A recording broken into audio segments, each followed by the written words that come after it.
Karunamayam Namami Chinmayam Devam Sadgurum Brahma Vidvaram Vasudeva Sutam Devam Kamsachanura Mardanam Devaki Paramanandam Krishnam Bande Jagadgurum Tvameva Mata Cha Pita Tvameva Tvameva Bandhusya Sakha Tvameva Tvameva Vidya Dravidam Tvameva Tvameva Sarvam Amadeva Deva Tvameva Sarvam Gurudeva Deva.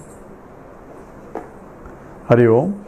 We are doing now the chapter 13 of the Panchadashi. We just completed the chapter 12 where the Brahmananda is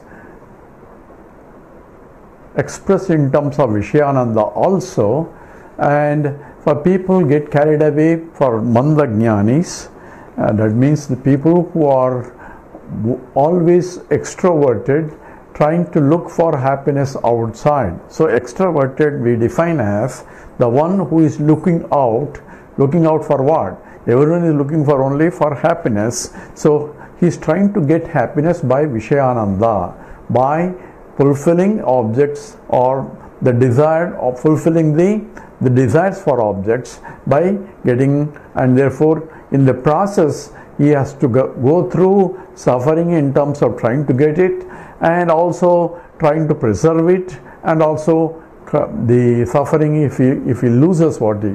So this is called dukkha mishritatvam in all the object oriented happiness. In addition, it contributes to the asantruptikaram. So the not only struggle in getting it, but even if I get it, I am not completely happy, because there is only temporarily happy. Then another desire comes in, and therefore I am going after again for something else. So even though, as we see experience wise, if I am completely poverty, I need something. If I have something, I need some more things. So people keep on trying to acquire more and more and wealth, because the wealth is an expression of the contentments in life where you can buy things. So you need a wealth. The problem is you don't depend upon the wealth alone for your happiness. You need wealth for comfortable living, so that you can put your mind in something else, not worrying about the wealth all the time. So people becomes a greedy. Not only they want wealth, but they are not happy with whatever they have, so they want more and more. So in the law of economics, there is a law of economics. It says that the expenses grow to meet the income. So actually it will exceed the income for many people. So the more you earn, the more your expenses also, and therefore you want a lot more to earn. And people earn so that they can pass it on, that wealth, to their sons and daughters and so on. So therefore there is never a solution to the problem, or never end of this problem. And Vidyaranya points out, not only it is a dukkha mishritatvam, because in getting there is a lot of suffering, in preserving suffering, in losing suffering, but also it is asantruptikaram, it is not completely satisfactory, because there is a hierarchy of happiness and therefore hierarchy of love, and that's what is discussed in the last chapter, where highest love is highest source of happiness, and highest love is highest for you, love for yourself. All other things are secondary, including the love for the son and all, wealth and all that. This he quotes from the Maitreyi Brahmana in the Brihadaranyaka Upanishad, where Yajnavalkya teaches his wife Maitreyi. That we went through exhaustively, the analysis as Vidyaranya presented in the 12th chapter. Now the question was raised in terms of what is that happiness that I am trying to get by going after myself, because I don't want Vishayananda, so I want to dwell, and the two ways of dwelling is by Yogananda, that was discussed in the 11th chapter, that is by contemplating the mind in that highest reality, so that no other perturbations that takes the mind away from it are entertained. So that's called with the understanding you are trying to reach that yoga means to yoking the mind to that Brahman state. And as long as you are reveling in that state, it is Brahmananda, because there is no subject-object duality, just as we get in the dream state, where dream state is also you get the same happiness, but the mind is not there to know it. Here the mind is there to know it, at the same time you are experiencing it. It's a knowledge based the Yogananda. So that is essentially what was discussed in the 11th chapter. And now the Vishayananda, Atmananda that one gets is in what way it is different. Now the question is going to be posed in terms of, is Atmananda where I am trying to reach that state, so I am the one who tries to reach.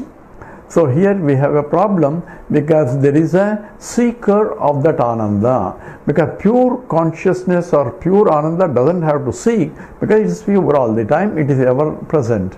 So the one who thinks I am this is the one who is seeking. So it is the same problem if you look at other people, the philosophies or discussions about this nirvana and so on, including J. Krishnamurti's. It says you have to recognize.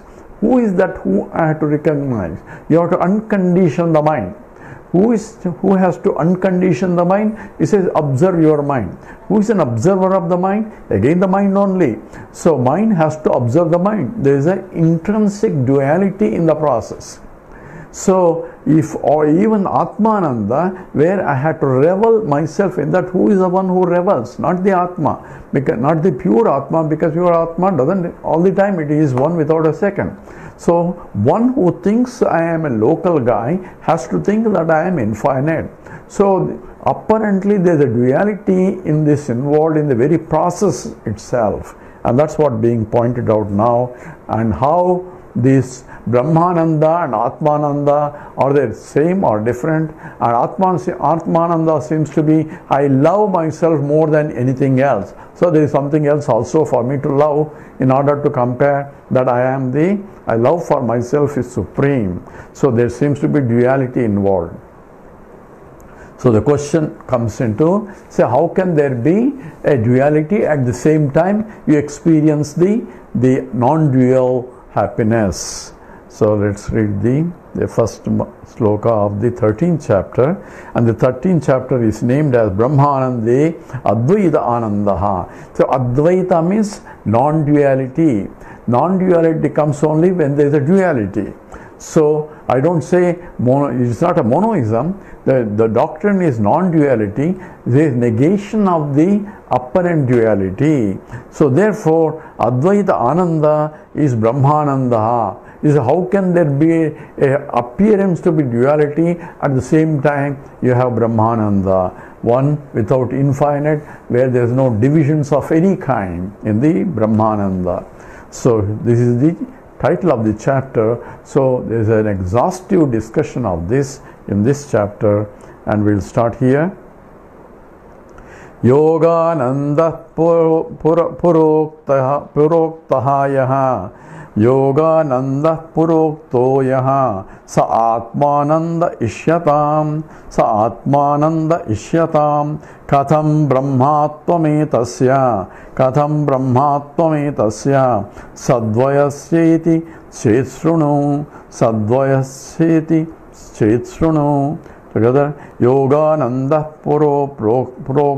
Puroktoyaha Sa Atmananda Ishyatam Katham Brahmatvametasya Sadvayasyeti Chetstrunu. So, Yaha Yoganandaha Pura Proktaha. So, what have been discussed as that which is Yogananda, that which is yoking the mind to that state of Brahman, where mind, subject-object duality is left over, and the mind without the subject-object duality, that means with a mind without any thoughts, is being identified with the Yogananda. that is yoking the mind, then in that case pure consciousness is getting reflected completely, fully, just as when the subject-object duality is not there in the deep sleep state. So Yoganandaha Purokto Yaha. So that which has been discussed in terms of Yogananda, Saha Atmanandaha Ishatam. So let's accept that that is same as the Atmananda, the happiness that one gets by loving oneself most, because that is love for yourself is superior to love for anything else. So that I want to revel in Atma. So that Atmananda and this Yogananda that was discussed before by yoking the mind to that. And how can this be? Katham Brahmatvam etasya. How can that be Brahmatvam? How can that be infiniteness? So self that I am, how can that be infinite? Because I am a local guy trying to investigate, and that by looking at the self that I am, by Atmananda, reveling in the self, how can it be reveling in the infinite happiness? So Katham Brahmatvam etasya Sadvayasyeti Sadvayaha Asyaiti Chet. How can there be Sadvaya? Because the Atmananda is involving a duality. Brahmananda, there is no duality. How can that I reveling into Brahmananda with the duality that I have? Sadvayaha Asyaiti iti Chet. If you think like that, Sruno, listen to the answer. So a question is raised, and whether it's by the student or the Acharya himself raises the question in order to explain that if such a question arises in your mind, listen to the answer. So how do you explain that? Here the Vidyaranya talks about Atmananda. Atma self is not different from Brahman. How is it not different from Brahman? Because it came from Brahman. So therefore, it's a creation aspect is being discussed now, that how Brahman that became many. So in becoming many, you need a Maya Shakti also. All that will be discussed in this in order to arrive at Atmananda is same as Brahmananda in spite of apparent duality. That's essentially what the discussion is. So then let's sloka 2. Akashadiswadehantam Akashadiswadehantam Taittiriya Srutiritam Jagannastyanyadanandat Advaita Brahmata Tataha. Together. Akashadiswadehantam Taittiriya Srutiritam Jagannastyanyadanandat Advaita Brahmata Tataha. So Taittiriya Srutihi. So Taittiriya Upanishad. Akashadi, from the Akasha space, the beginningless, Swadehantam, until the end, your own body. So from the Akasha all the way to your own body or my own body. Jagat, the whole world. See, Anandat, Anyat. So Anandat, from the Ananda, Brahmananda only, the whole world is created. How is this world? Who says that? It is Taittiriya Upanishad. This is what the Upanishad becomes a pramana for that. Otherwise, say, how did the world came? How am I born? And all that is being inquired into by because we see the effects. So question of the source, cause for it is the inquiry of any science. So scientifically, how do I explain? I explain the world is what is the cause for this world.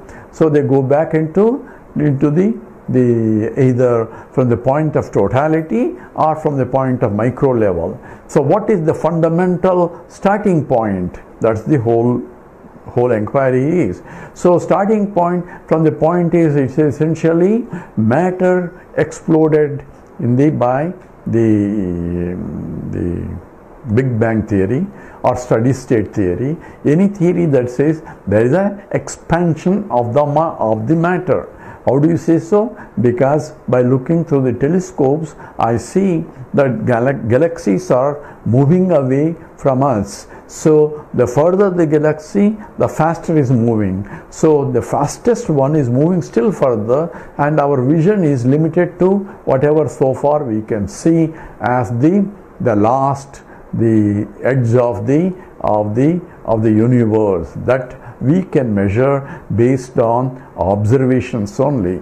Remember, in order for me to observe, the light must have traveled in some billions of years ago, because light itself takes its time in order to travel, and there is nothing beyond the speed of the light. That is the limiting speed. So it takes 8 minutes from the sunlight to come from the sun to the earth. So the distance between the sun and the earth can be talked about as 8 light minutes distance. So that means the 8 minutes, how much the light travels, because light travels at constant speed. So how much distance light travels, that is the distance between the sun and the earth. So 1 light year is it takes 1 year for the light to start from there and to reach us. So nearest star is close to 4 light years. It means the 4 years ago that light started from there is reaching now. So when I am looking at the star, I am looking what is its state of affairs 4 years ago. And current state of the star will be known only 4 years afterwards. So when I am looking at, say, the billions and billions of light years away, all it means is the light that has traveled billions and billions of years ago has reached now. So what is the current state of that galaxy, we won't know. And the further the galaxy is away, the faster it's moving. So if you extrapolate and say, when did it all started, from where they meet at a point, and the point where they meet is point where the observer is, who is observing that they are moving away from me. If I am sitting in the other galaxy somewhere else, then he will see me that I am moving away from him faster and faster, and by his extrapolation we will be meeting at his point. So where exactly the Big Bang occurred? Big Bang occurred everywhere, wherever there is an observer. So in order to know that the Big Bang occurred, observer has to be there. Observer has to be conscious entity. This is an interesting point in the sense that consciousness is everywhere in order to deduce that Big Bang occurred. This is a very important statement. But how did the consciousness come in? That is not answered by the objective analysis, because objective analysis have no tools to investigate the consciousness, even though a scientist we mean by objective scientist, is trying to use objective tools to understand the subject. This is unscientific about it, but anyway, for that only Vedanta becomes a pramana. So how does Vedanta say so in terms of creation? It says Atma alone was there before, and in the Taittiriya Upanishad it starts with Satyam, Jnanam, Anantam, Brahma. That's how it starts. It starts defining Brahman as Satyam, Satchidananda, then immediately switches to Brahma. The Atma says the etasmat atmana akasha sambhutaha.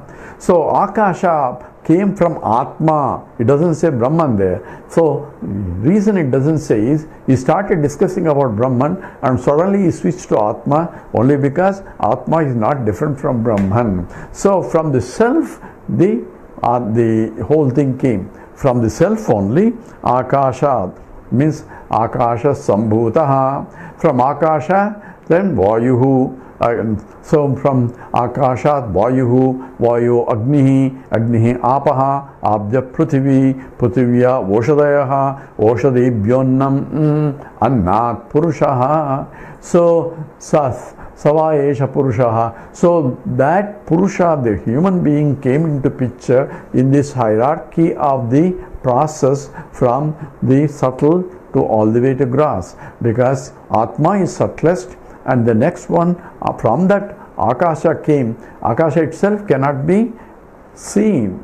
So you will think Akasha can be seen. Akasha also cannot be seen. Akasha can be recognized because of the distance between two observable points. So space has to be there. So only a conscious entity can determine the presence of the Akasha. So Akasha, then the somewhat grosser than Akasha is Vayu, Akashat Vayuhu, Vayu Agnihi. So from that the gaseous state, then the energy state. So Akashat Vayu, Vayu Agnihi, Agnihi Apaha. From that fire, it's energy to water, liquid state, and Apa, Abja Prithvi. From that is a gross state, the earth has come. And Prithivya Oshadayaha, from the earth came out the plant kingdom. So that's how the Upanishad is talking about. Oshadaya is plant kingdom, because you need a food. So plant forms a basic food for all living forms here. So from the plant, again we are talking about the animals and so on, because animals have to depend upon food, and from that is the Manushya also. So this is Prithivya Oshadayaha, Oshadibhyonnam. From the Osha, from the plants came the Annam. Annam is a food here, and from the Annam, Annat Purusha. From the food chain you get the human being. In that sense, the whole thing has been accounted. Says here in one sentence, Akashadi Swadehantam, until one Deham. Here, until the gross body. In the Upanishad, it says that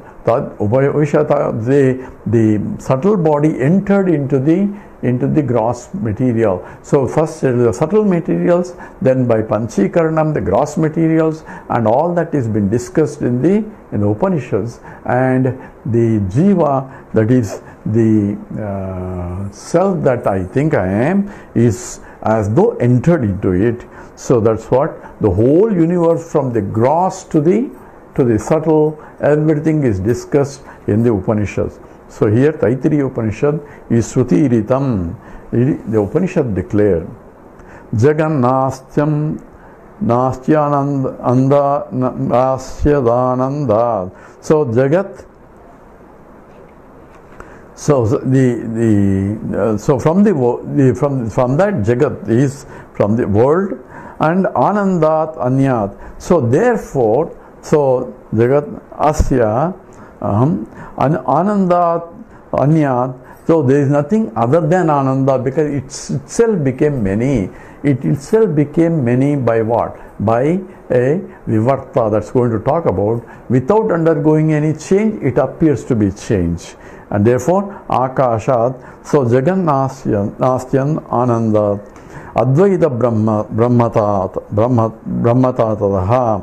So Advaita Brahmata Tataha. So the same Advaita, one is appearing as many. So one, because one is infinite. Atma is same as Brahman. Brahman means infinite. Infinite Atma is undergoing as though from Akasha, Vayu, Agni, Apaha, Prithvi, and then Oshadayaha, and then Jivas, Annam and Jivas. So this hierarchy of the appearances or the creation is essentially Advaita Brahmata Tataha.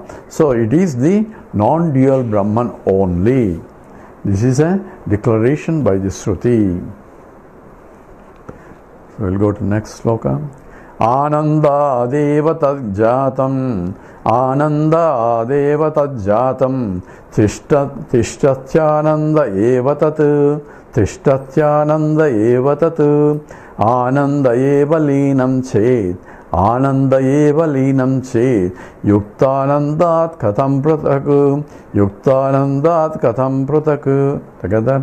Ananda deva tajjatam tishtantyananda eva tat Ananda eva linam chet yuktanandat katham pratak.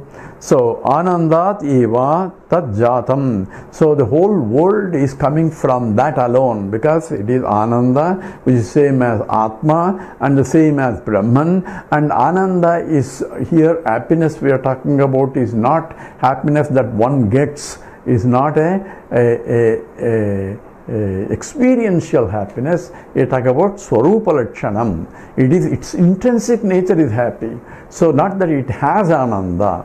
So, whenever I say I am happy, I don't say I am having happiness. So, whenever I enjoy this one, say, are you happy? That's how we question. Yes, I am happy. You don't say, are you getting happiness? No one will ask that question. Or, are you getting happy? Do you like it? We can say, are you happy only? We never ask, are you getting happiness out of it? Or, you may ask that, but you say, yes, I am happy.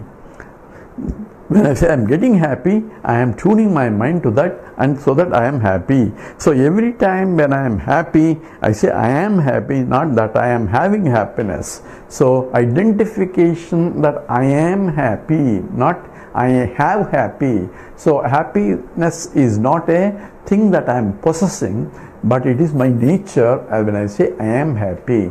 Because happiness, Ananda, is nothing but the Brahmananda only. Atmananda is nothing but Brahmananda. Where when I say I am happy, I do not have any distinctions of subject-object duality at that time when I am enjoying. So therefore, Atmananda is Brahmananda. So therefore, this is Ananda deva tajjatam. So it is from that only it came, because it is sustained by that. It comes from it. So we study in the Brahman definition is etas the yatova imani bhutani jayante is also from the Taittiriya Upanishad. Yatova imani bhutani jayante ena jatani jivanti yat prayam abhisham vishanti tad vijnasasva tad brahma tad brahmiti. That is to be inquired upon, and that is Brahman. So what is that Brahman from which the whole universe came? What is that Brahman in the Taittiriya Upanishad? Atma only from universe came. So Atmananda and Brahmananda cannot be different. So Ananda deva tajjatam. It is born of Ananda. Tishtatya Ananda evacha. It is sustained by Ananda. It is sustained by Brahman or Satchidananda. Existent consciousness alone is supporting that. Eva tat Ananda eva linam ched. It is merges back into Ananda. Yukta Ananda katham pratak. So therefore, it says, how can that not be possible where the Atmananda and Brahmananda is not one and the same? So here a rhetorical question is asked by the teacher. Says, because it's the same thing as Brahmananda is same as Atmananda, because Atma is nothing but Brahman, because the whole Upanishad talks about so-called duality is not nothing but apparent duality, because it is the same Atmananda and Brahmananda. It goes into more details of how apparent duality doesn't disturb the real duality. That's called Vivartavada, that we are going to talk about in the next sloka. We'll stop here. Om Purnamada Purnamidam Purnat Purnamudachyate Purnasya Purnamadaya Purnameva Vasishyate. Om Shanti Shanti Shanti. Harihi Om. Sri Gurubhyo Namaha. Harihi Om.